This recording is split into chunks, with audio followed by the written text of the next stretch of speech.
All right, we're live. All right. All right. Is that better? Yeah, man, that's better. That's better. We're Okay, working on cool. getting Porter dialed in too, and I guess John, you're the musician. I'm going to get the hell out of the way. Well, don't feel like you need to get out of the way because we got a very accommodating bunch with us today. Joining us is the entire rhythm section from Daryl Hall and John Oates, and from live at Daryl's house. And man, it's a huge honor to have all of you guys on here. You know, Brian has been on the show several times, and we've been bugging him to get you guys on. So I appreciate you guys coming on. I also just want to take a moment to acknowledge that somebody's email address is Velvet City. That's this guy right here. I applaud. That would be me, yeah. Clyde, can you makes us- turn your phone 90 degrees? Can you turn Yeah, it? sure. Yeah, it'll look better. Yeah, Velvet City. Yep. Right. Yeah, that looks already more Yeah, that's velvet. me. But yeah, that makes a statement. I appreciate that. So, you know, a couple of things that we really want to explore, because we've had, like I said, we've had Brian on, and we've told Brian's story, and we will continue to do that. But one of the things that I really find fascinating about you guys is, well, first we're going to explore your approach as a rhythm section, and then I'm going to kind of pick apart all three of you and what you're listening for throughout a gig and what you get from each other. And then also just kind of get some of the personal stuff and how you guys all came together, because I know you guys have some personal histories as well.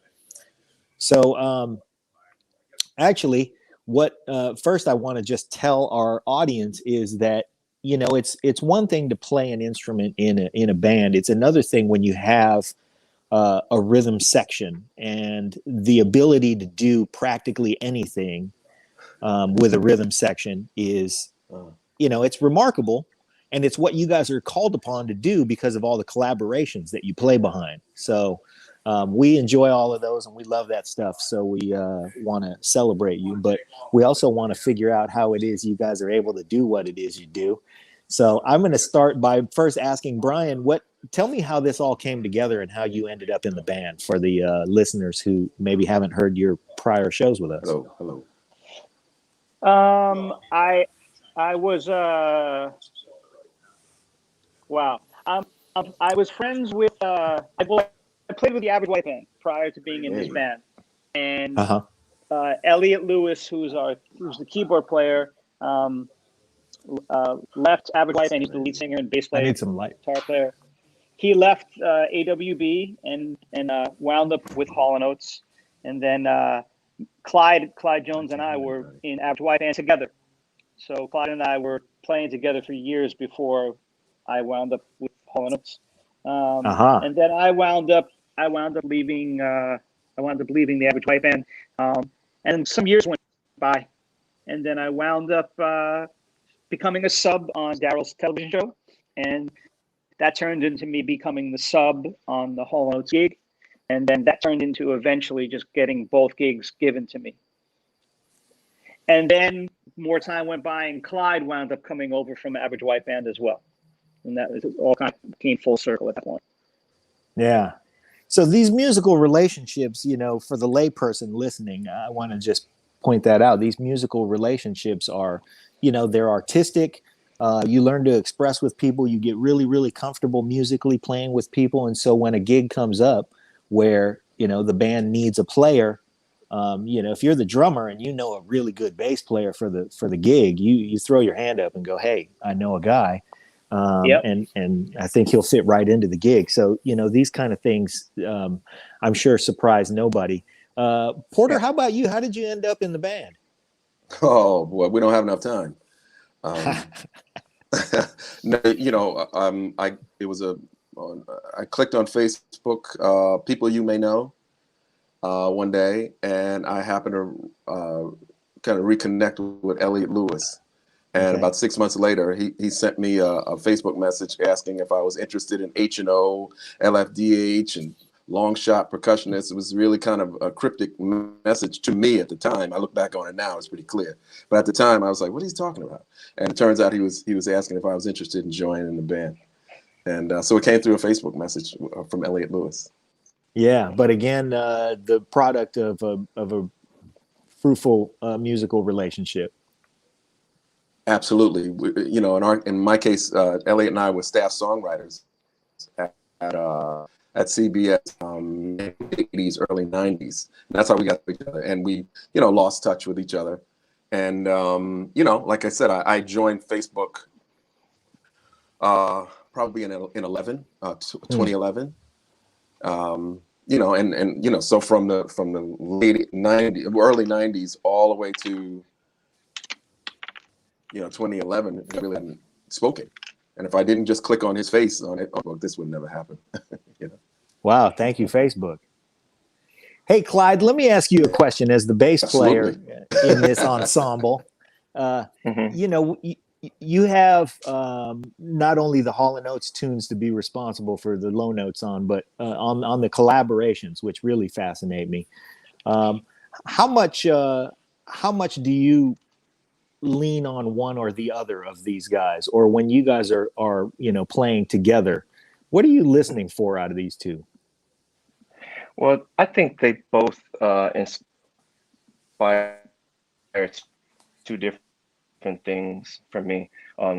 John in particular, he has a knack for the art of simplicity. He likes to play space, and that's one thing that I love about John. He likes to create an openness and a tight simplicity. And Darryl likes, in my opinion, he seems to be more of a guy pushing you to explore yourself more. So I don't know, that's kind of like two polar opposites, but that's where my mind goes with a question like that. Yeah. Well, what do you lock in on when it comes to between Brian and Porter when you guys are grooving as a rhythm section? What's coming through your ears? Backbeat. So Okay. sometimes if things get a little chaotic, as sometimes that happens,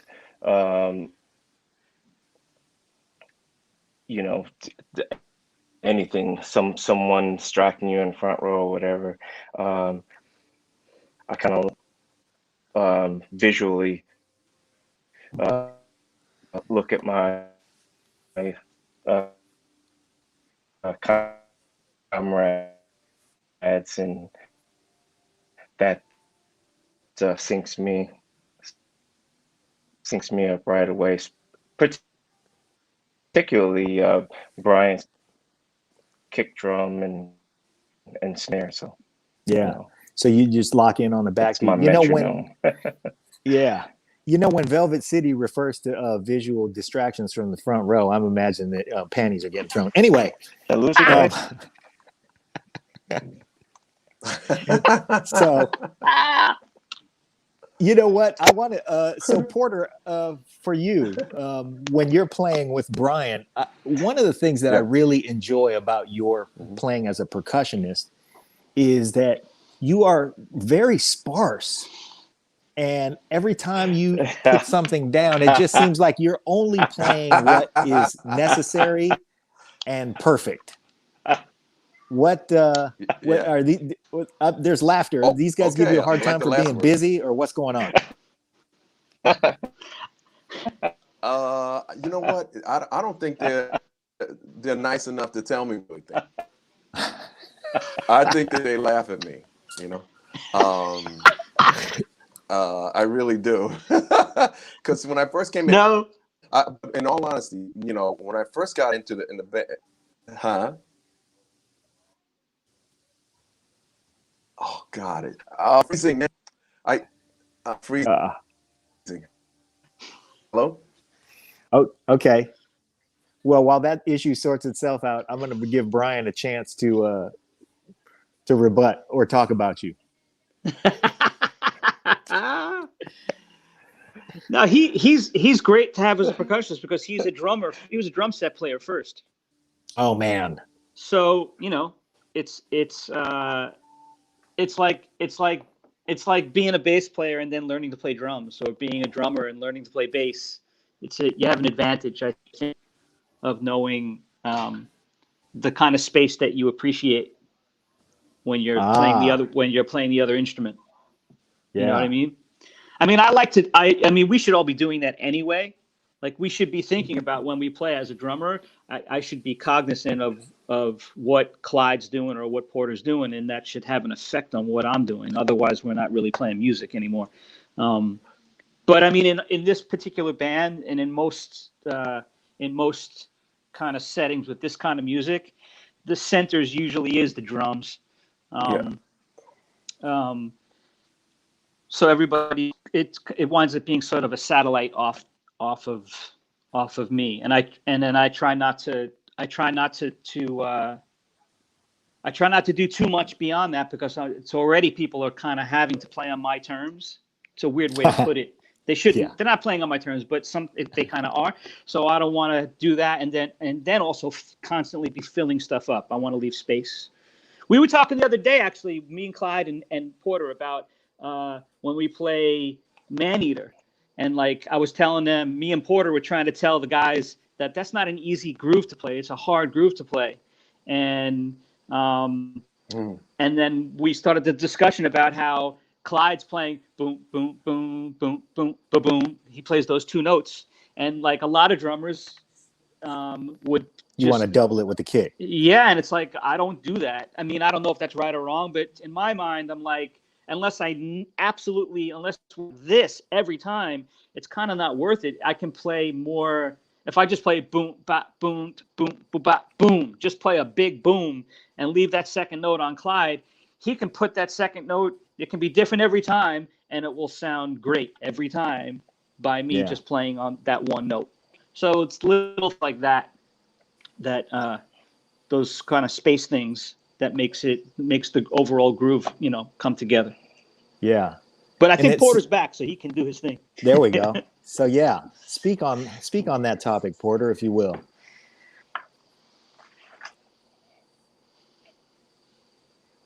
I think Porter's having some connectivity issues. Yeah. There you go. Yeah, I'm sorry, guys. I keep getting getting kicked off. But I came back in when you're talking about Maneater. I don't know what's going on. I keep getting kicked off. I'm sorry, guys. That's okay. You probably have. I mean, can't do anything about connection, but. But what was it? We were talking about. Yeah, there he goes again. So, these kind of technical difficulties, when they happen, this brings up an interesting topic, because as the rhythm section, you got to keep the groove going. And as these technical difficulties happen, you got to have each other's back about it, right? So how often do you run into situations like that? Having a cover for each other? Yeah. I mean, it happens all the time. I mean, yeah, I mean, the reality is that everybody here can play really well. Yeah. So it's everybody stands on their own. So yeah, I mean, we're all doing the same thing. We're all making sure that the guy up front is happy, and that he can count on us. And they put a lot of confidence in us. They do, because we don't really rehearse. Things are very flying the seat of your pants. Yeah. I mean, they trust us a lot. They trust that we stay on our toes and we just stay attentive. But that's what these guys do. That's what they do. Everybody's on their toes all the time. So. Yeah. I remember one of the episodes I watched. I don't remember who the guest was, but the comment was, "Who's better at screwing up than we are?" And it was like as a testament to the fact that you guys are just, hey, you embrace being on the fly. So I don't know, it might have been Kenny Loggins or something, but when you have capable players and everybody's just communicating, and also in an environment where everybody wants everybody to shine. Yeah, absolutely. Absolutely. I would like to go around the table and get any comment about a favorite guest that you've had on on Live from Daryl's House? And I'm not going to hold you to just one, I know, but just the first thing that pops into mind, just a favorite guest or a favorite moment from the show. Well, You going, Porter? Or you want me to take it?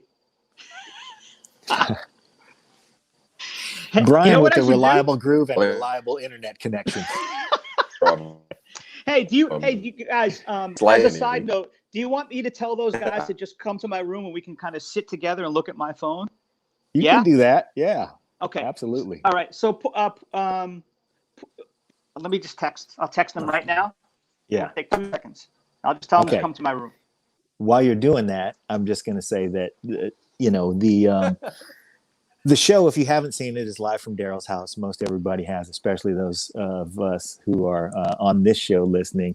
You guys have all seen it, I'm sure. But if you haven't, Live from Daryl's House, you can pick it up anywhere. Go to the Live from Daryl's House website and take a look. The point of the show is musical collaborations between this rhythm section, Daryl Hall, and artists that come through, and they're always tremendous artists. They run the gamut from Smokey Robinson to CeeLo Green to Gavin DeGraw to you name it.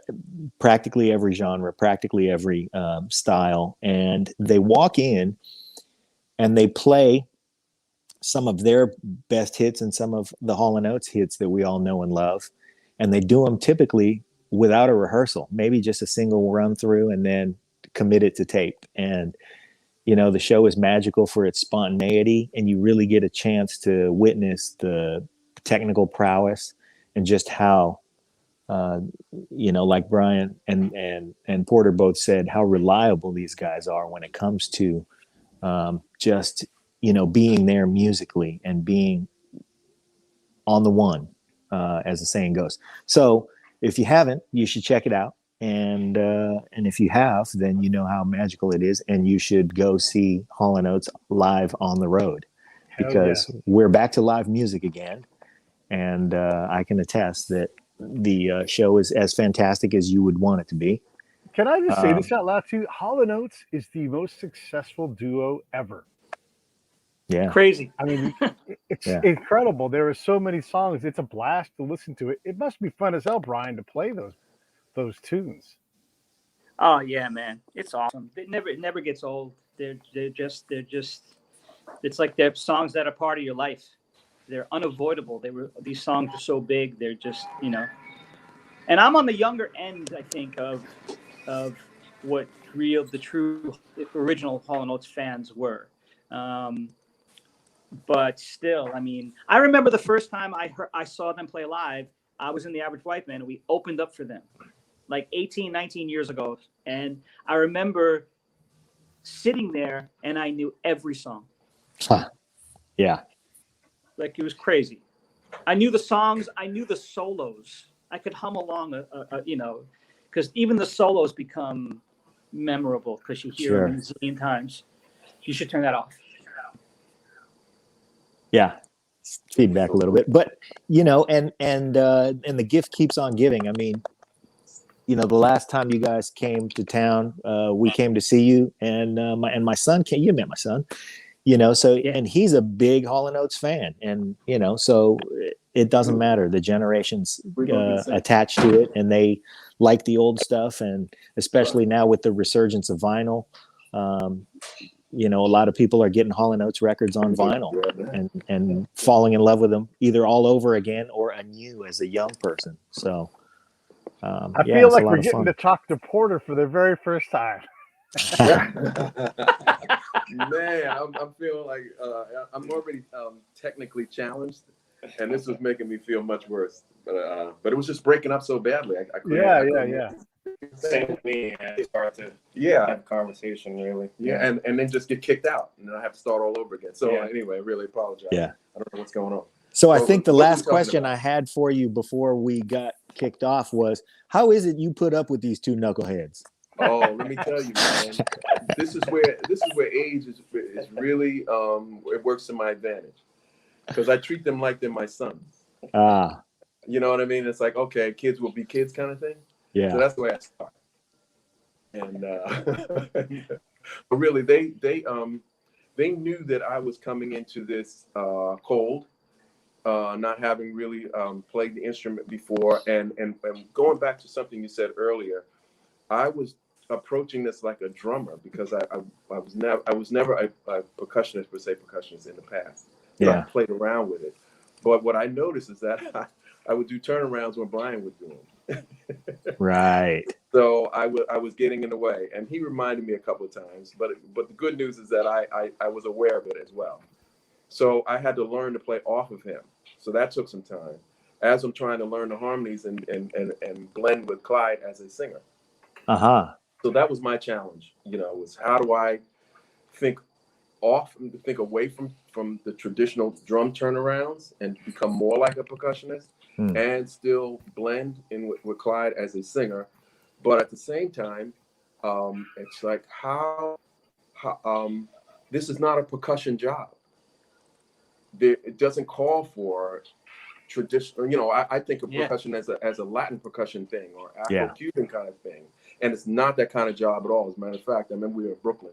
I think we were in our first few gigs that I did with the band, and John said, "Hey man, look out for all that Afro-Cuban stuff you're playing back there." So that was his only note to me, though. And so when you mentioned about being sparse, I just tried to accent certain things. Primarily, I know at the end of the show it gives me a chance to use sticks, but I'll never use a large cymbal because I don't want to get in Brian's way. But there are certain accents that I'll play to try to make the show more exciting at the tail end of it. I think in Dreams, I do it.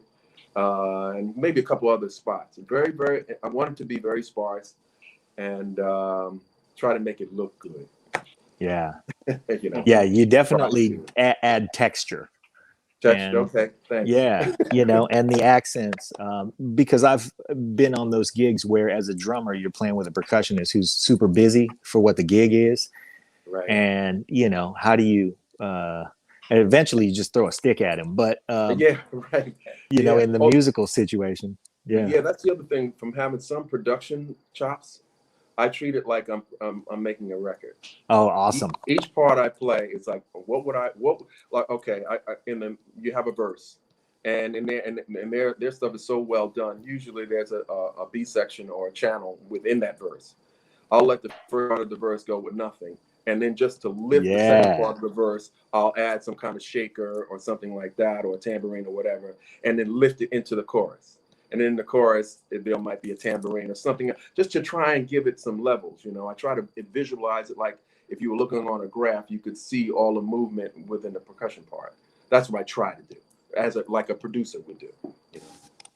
So that's that's beautiful. Yeah, Klyde, what do you think? Yeah. When these guys are playing, do you get a sense of that as the composition is building? Absolutely. I think we all follow that same train of thought, and we just want everything to be locked in and tight and simple. So I think we all follow that same train of thought that Porter was just speaking. Yeah. How about as vocalists, the two of you? What about me? Well, if we could stick a mic in front of you, I would ask you this question too, Brian. Because you know what? I'll tell you this though. I'm also a singing drummer, and the only thing harder than thinking about singing and playing the drums is thinking about playing percussion and playing the drums, because you're, and so I want to tip my cap to you, Porter, for playing percussion. And because when people say, "Oh man, it must be hard to sing and play the drums," it's not that hard. But playing percussion when you're just accenting, to me is more difficult. Well, the good news is that I can pick and choose. Yeah. Because there aren't any set parts from records or anything that I have to adhere to. Okay. So I kind of set my own boundaries. So I kind of cheat a little bit. I'm gonna pretend we didn't hear that. I think I got guys beat on that one. Yeah.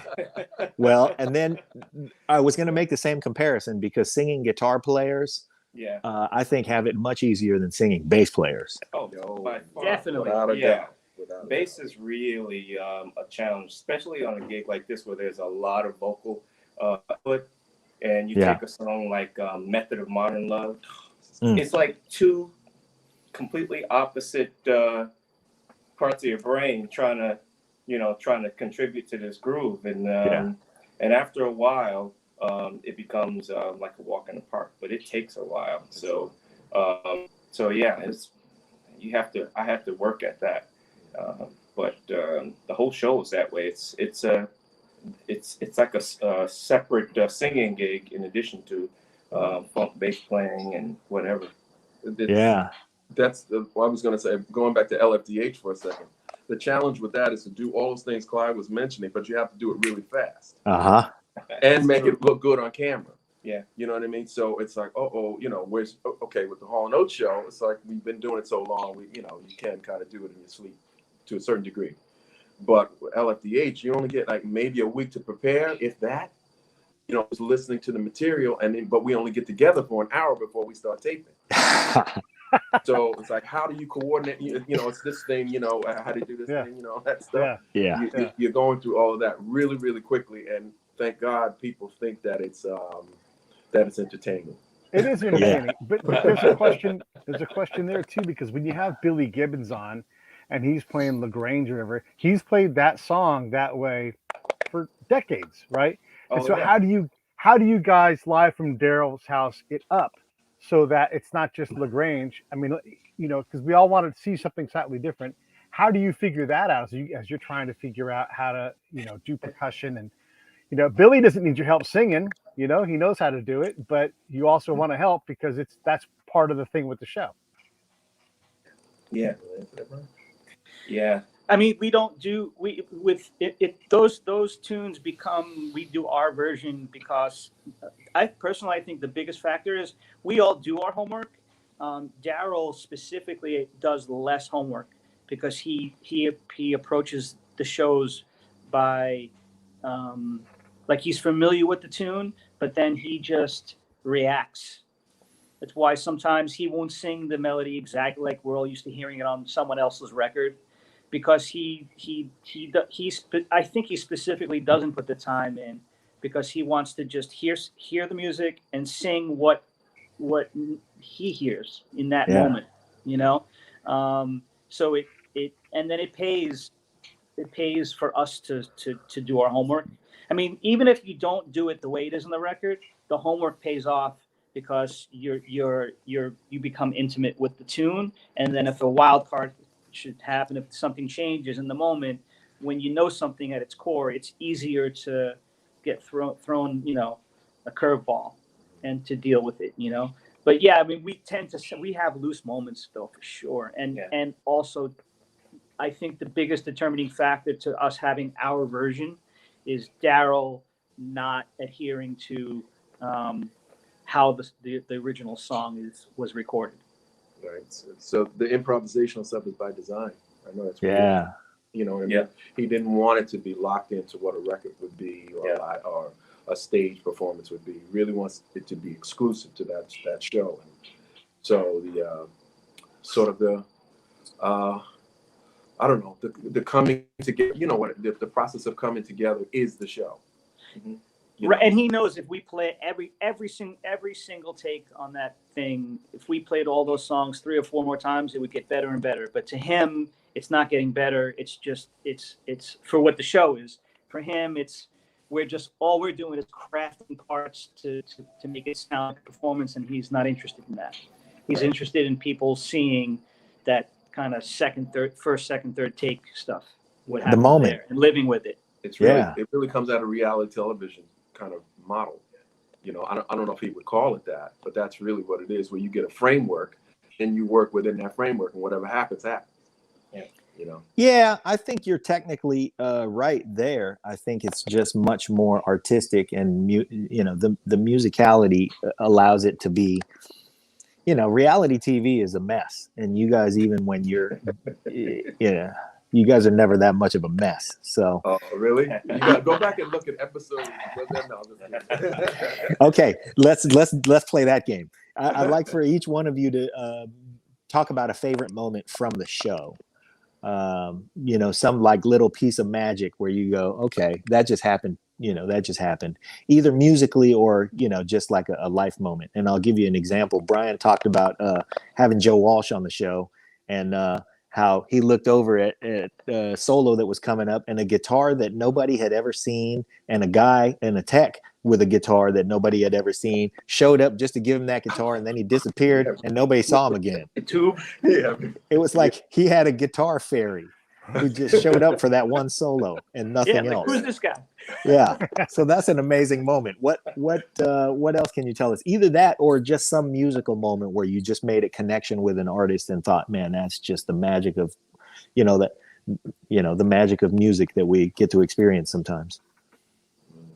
Well, for me, it was also that Joe Walsh episode, because we were like, okay, well, let's do, I don't know, a Funk 55. And I was like, what's that?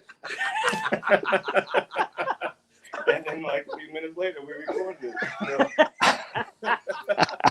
Oh God, I didn't know it was like that. Yeah, it was totally like that. Oh wow, I didn't know that. He wanted. Wait. This is what it was. We recorded. He had a song. Of course, he had Funk 49, but he had Funk 50 in his. And we were gonna do Funk 50, and then I think in the moment it's like, why don't we do a little bit of Funk 49 into Funk 50? But unless you didn't know Funk 49. Uh-huh. Yeah, I think what happened was I missed an email or something, and so it just blindsided me, and of course I was sweating until Brian counted it off, and I was like, okay, There it is. there it is. Well, you never make it look like you're sweating, that's for sure. Yeah. But I have one. Hey man, that's Velvet City. That's right. There you go. I have one, and it happened in two spots for the same artist. One was in preparation for Kenny Loggins' "This Is It," and I remember I was sitting, just listening to the tune, and just taking some notes, and I kind of got a little choked up. I was like, I can't believe we're doing this song. Yeah. It's so it's so etched in. I can't speak for everyone. For me, I love the song so much, and I always appreciated how complicated the song was, and they still were able to make it simple enough to become a hit. It's just all of that stuff. And then to go in and try and break it down to try and find out where I belonged in the song really kind of got to me. I felt highly privileged, right? So then when we get to the set and we get to that, we get to the point in the fade where it's, this is it, and then we do another, this is it. I can't remember exactly how it's done, but They're on the downbeat, it's on the and downbeat, every other time it's on an upbeat. and we all nailed it. Everybody nailed it, and it was like, I kind of half expected. I don't know whether I looked at Kenny or not, but I think he really appreciated that. That needed no discussion. Everybody did their homework. It was like we were on it, and I was like, wow, that was a touching moment for me. And then the whole OJ's episode was. Oh yeah. Oh yeah. Me too. Money, plenty, money. That's a highlight. Yeah. That was crazy. Wow. That was Well, you- one of those, I want to talk about the OJ's episode, because that was one of them where those guys are so tight and they're so well rehearsed. They kind of looked at each other like, we're doing this now. Like they were amazed that you guys were just like, we're ready. We're like, we don't even have our suits all the way on yet, Yeah. And you guys kind of you push them to be more spontaneous. I mean, they're pros; they'll do anything. But True. You push them to be more spontaneous, and I got a kick out of that because you guys are ready to go. Like, just Brian's like, "Oh yeah, upbeat, downbeat, got it. Okay, let's go." And then you guys do it. I love that about the show. Yeah, and then what was really nice is they fired their band. Come on. They said, "We're getting rid of their band. They're hiring us." It was just a joke. I know everybody got quiet. I know, man. Really? Did that happen? We're not rooting for that. I mean, you guys, especially Klyde and Brian, you guys having been in Average White Band, I know you guys crossed paths with the OJs on the road quite a bit over the years. So was there a history there? Did they walk in and go, "Oh, it's you guys"? We actually, during my AWB run, I had never done any gigs along with him. Oh, I never did. They actually remembered Porter from his Atlantic Star days. Yeah, because they toured together a lot. but maybe AWB did tour with them with Klyde, but not when I was there. Oh, okay. You didn't have any? Yeah. No. Oh, wow. Oh, Well, you're that talking was in about- a. oh, Go ahead. Can I just interject? It was a moment I remember seeing, and I didn't recognize it until I saw the episode back. And you were playing Money, Money, Money, the bass line. That iconic bass line. You were nailing it. Yeah. I was like, Yeah. Not that I expected you to do anything less. Yeah. But it was like, No, that was the Velvet. That was the One Velvet. of the for sure. guys came over and said, "Hey, you playing that? You playing bass? You gotta bring it." And I was like, it was like, okay, roll the tape. You know? Yeah. Okay. it's a little private moment. I was like, "Yeah, of course. definitely, I got you." Uh-huh. You know, like Pete said, they've been doing that song on the road for years, and you know, you have expectations and stuff. So I on the one hand, it's like, come on, man, you know you're going to deliver. But on the other hand, I also don't fault the guy for at least acknowledging, like, hey, let me just see who's playing. Okay, I see you. Yeah. You know, just giving you one of those. Yeah. What? And the litmus test was my I have two older sisters, and they introduced me to the OJs when I was a kid in the '60s. Yeah. And then this was before Backstabbers, so that's how far back the OJs go in my household. Wow. So when they saw the episode, they were like, nice. Okay. You know, so, you know, and they're the hardcore OJ people, you know. So you got the seal of approval. That was really nice. You know, another interesting thing about that episode was those guys that, like you said, had been playing those songs for so many years. They were kind of playing the live version that they're familiar with over and over, and we weren't playing that, so we kind of like met them halfway. We were playing the original recorded version. Yeah, and they hadn't played the original. And they had realized how far away from the original recordings that they had gotten over the years. Wow. Yeah. So we kind of met them halfway. Yeah. You know, which was cool. Came up with something unique. But the whole taping, I don't think the whole taping took about an hour and a half. Yeah. The music part's super fast. The music. Because we only play the tunes usually twice. Yeah. That's it. And we don't listen back. There's no wasted time listening to takes ever. It's more important to get to the food. Okay.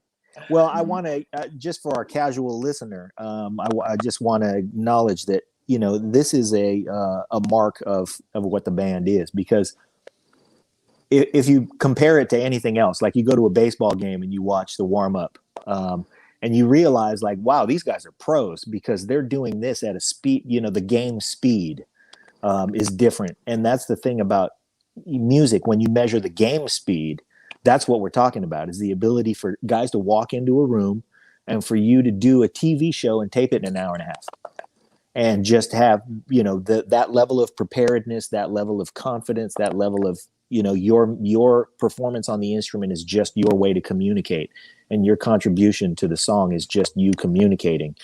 That's where that comes into play, and that's where you can measure that, is in the speed with which you guys can tackle a task like that. I want to ask you, Klyde, do you have any of the collaborations, any of the artists that you guys have had on the show where you had a particular moment that kind of called back to your musical influences? Oh, it's kind of like all the time, really. But to be more specific, it's hard to like. I mean, that's my train of thought. We, as I understand the gig, you play the tune, but you also bring in a bit of yourself, you know, and that's the part that makes the show special to me. So that's always my goal, to do that, and it kind of. I have to say it most of the time. That's how I feel. What I do is just add a little bit of myself in every episode. Yeah, terrific. I think he does that on not only on the show, but in the live show too, in the Hall and Oates show. There are bits. I remember Dreams. Oh yeah. Yeah.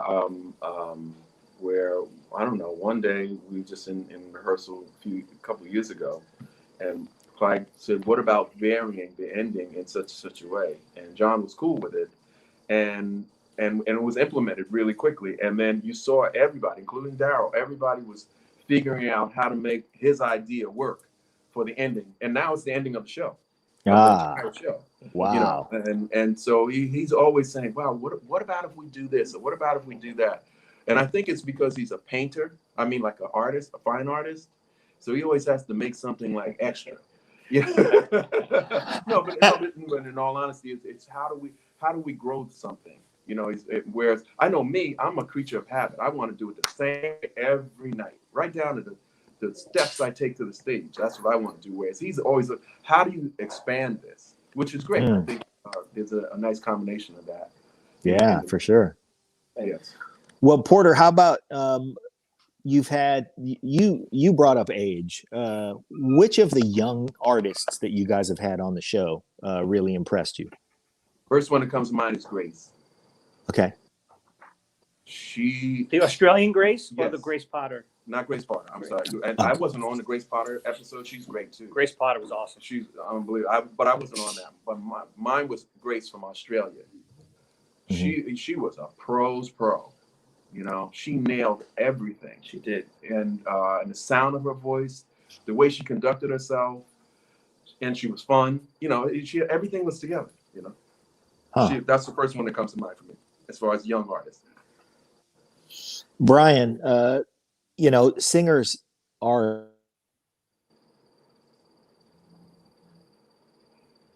Oh, we lost you. Yeah, we lost him. Here, I'll ask a question. I'll fill in here. Who do you guys each want to see on the show? I know you don't book the talent, but you're like, oh man, they'd be great. Like I would pick for you guys Kylie Minogue. I think it'd be great to have her in there. Another long time pro, or Grace Jones. Right? These are like people that have done this professionally for years and years. Who would you all want to see? Slave to the Rhythm. Nice. Oh, Yeah. Yeah, I would love that. That would be great. Grace Jones. Wow, I didn't even think of that. Yeah. I've always wanted to see Keith Richards on the show. Keith Richards. Yeah. Valerie Simpson. Oh, yeah. Be great. Gladys Knight, too. Gladys Knight. Yeah. Patty Austin. Patty Austin. Yeah. Raphael Sadiq is somebody I'd like to see on the show. Yes. Early Fire. Yes. Yes and yes. You guys should be booking the talent. Bring the whole band. Yeah. Yeah. I'd like to see Raphael Sadiq on the show too. That would be an awesome show. Yeah, I think what he does lends itself to the show perfectly. Uh-huh. You know, and there was talk of it. You know, I remember Earth, Wind, Dave and Fire. Grohl. Dave Grohl. And he wants to be on the show. Yeah. He's a fan of Daryl and John. What are we all waiting on? Yeah. I don't know. They keep saying we're going to do more. It's always so much more involved that stuff that I don't know anything about. But But you know, in the thing, maybe it's okay to say this, but the location of the show is in upstate New York, and we do it on a Tuesday specifically because it's done in Daryl's nightclub, and the only time to do it would be on a Tuesday, maybe a Monday, but I think Tuesday was always the time. So it's difficult for people, first of all, to get upstate, and then that particular day of the week can run into problems, you know. So a lot of movements have to take place to make it happen. Yeah, that's true. Okay. Well, along those lines, you know, when you're thinking about you know what? Ray Parker Jr. I'd like to see work with you guys. Yeah. nice. Yeah. Yeah. What tunes would we do? We do chic tunes or other tunes like? Doesn't matter. Like we did with David Bowie? All of them. Madonna tunes. Who cares? Isn't it Nile on Adult? Oh yeah. Oh really? Yeah. I think so. Oh yeah, boy. I think it's him. I think that's Nile. Oh, I didn't know that. That makes a lot of sense. Well, actually, I don't know, but I think. Okay. Seems like it would be.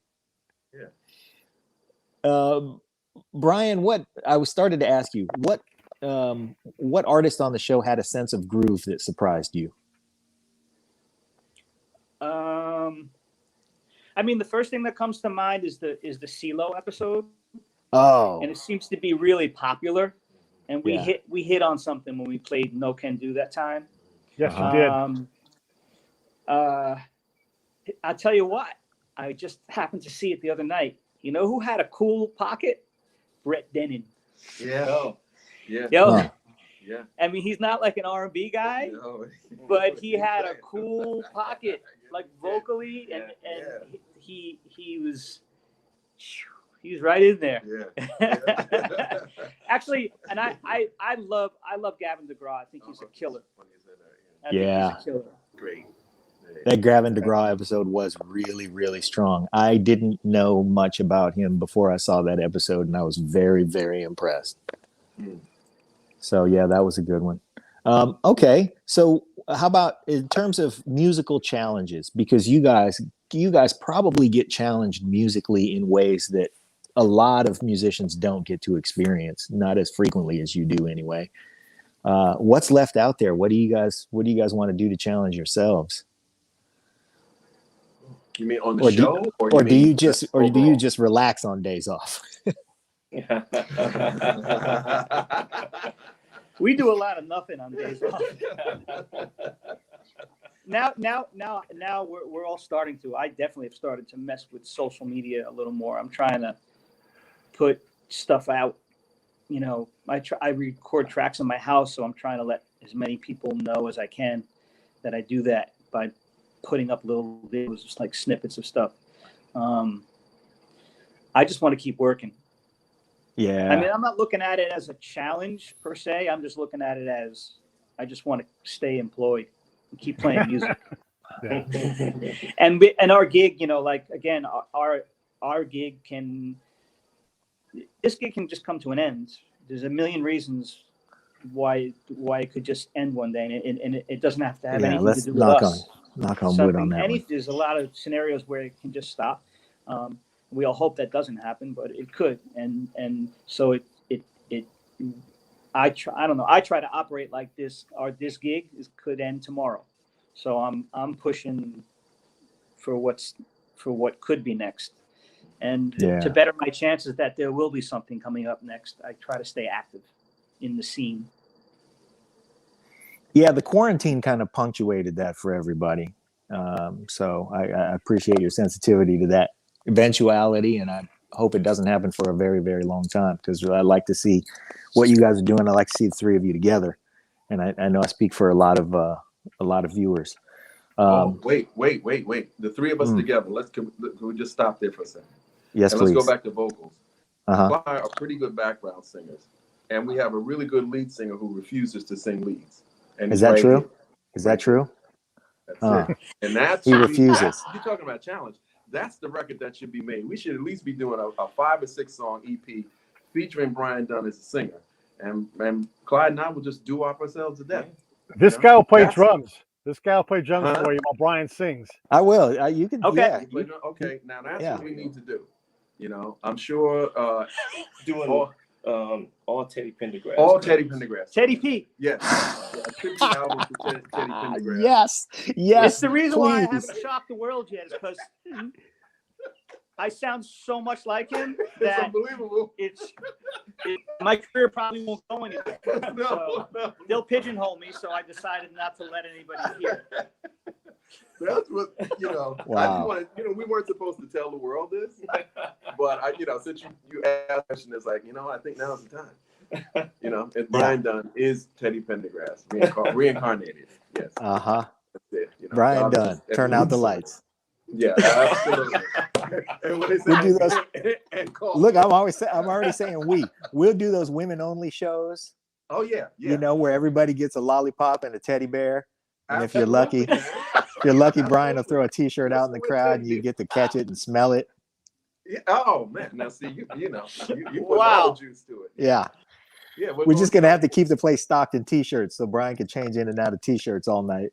It's unbelievable, man. And the chains, and man, it's awesome. That's right. He hasn't let anybody see it yet, so we're here to tell you today.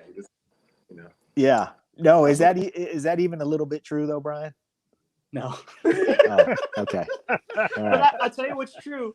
What's true is I definitely have my opinions for what I like with singers. Yeah. That's God. So I'm definitely in a very weird way, because I have no right to be a serious vocal snob. Wow. That's very true. Very true. Yes. to the point where I don't want to sing anything around him. Come on. I really don't. And we always talk about this, the writing, because we'll be walking down the street and he'll hear somebody whistling, going the opposite direction, and all of a sudden he's whistling what they did in a really silly way. So mock everything.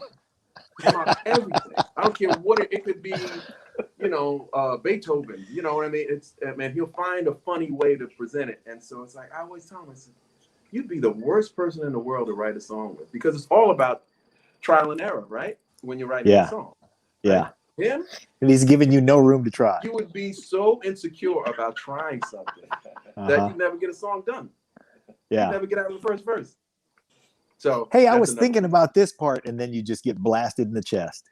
Absolutely. Like, what did you sing? Something like that. You know what I mean? And here you are, you're singing your heart out. He's like, it happens all the time. All the time. So that's why the record's not getting really. That's the reason. Yeah. Okay. Even though he sounds just like that. Anyway. Klyde, how about you? Is there a musical challenge that you are looking forward to tackling that may or may not be inside of this particular gig, or what are you up to? I like to write, and I just finished during COVID. I finished building a studio in my basement. I'm a bit fantastic. Of a carpenter. Okay.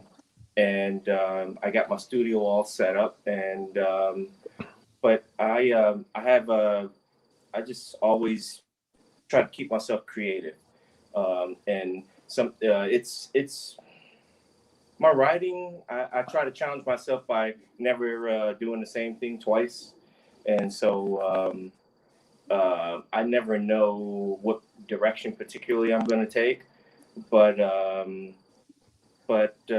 always trying different elements. Right now, I like to draw a lot, and I'm going to try my hand at animation and music and bridge the two together. So that is my new frontier right now. Excellent. Yeah.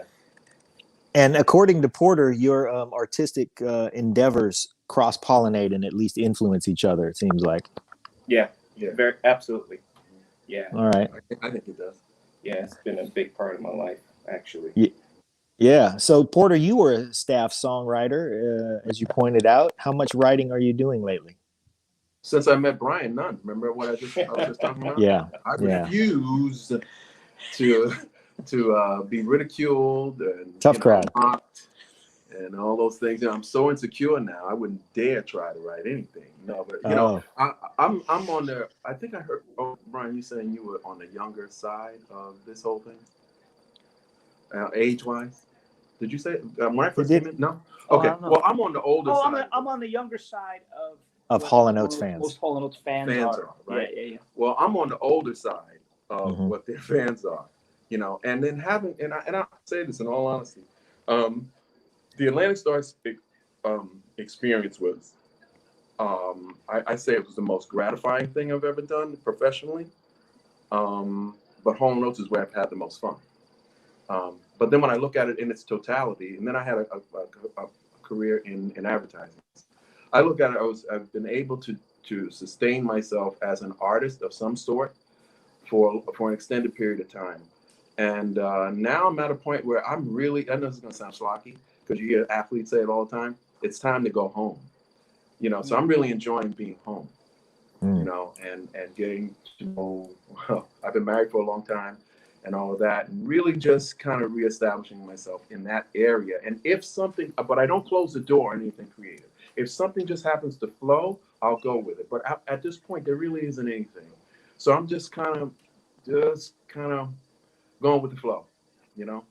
There's no real challenges right now. So I say the challenges, I guess, can I stay home and not create a mess? Okay. I wish it was something more exciting. Yeah. So, Brian, we're not going to see a microphone in front of you anytime soon. Yeah. I think there should be.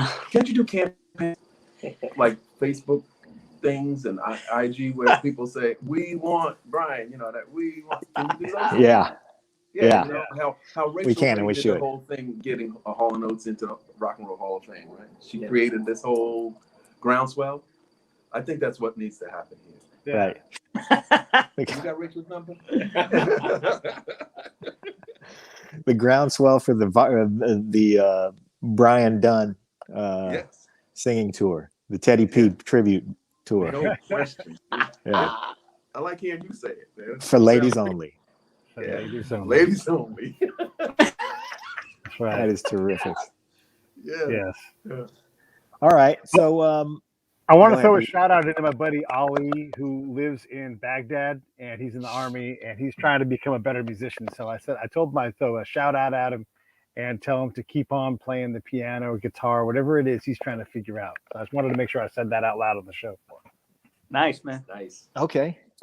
Well, since we're doing shouts out, I'm going to shout out my band Uncommon Wealth. We're a British rock band. We play all the British invasions, and this is where we practice. So I'm just going to spin around here and show you guys what I'm dealing with, because it's pretty nice practice space. Yeah. So yeah, man, it's comfy. So if you guys are, whenever you're in the Bay Area, swing through. We could do it right here. We could look, Nice. Porter. I got some congas for you. Nice.